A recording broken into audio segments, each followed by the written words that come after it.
everyone, it's Brenda, one of the exercise physiologists at BJC Health. I'm here at my local Kmart because we've got recent requests from our clients as to what to buy, equipment-wise, to do an exercise at home. So here's our ultimate shopping list. The first things I'd recommend are kettlebells. They're really good. Even here you've got 6, 4 and 8 kilos, so they come in a variety of sizes.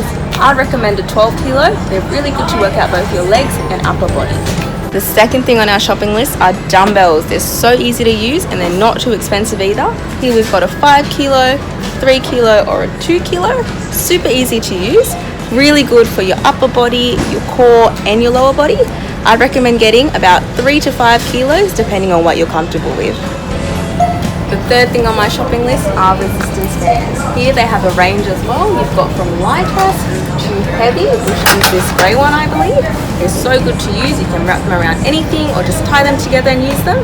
Really good resistance, highly recommended.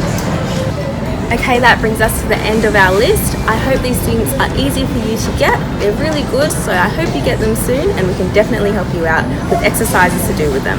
Thank you.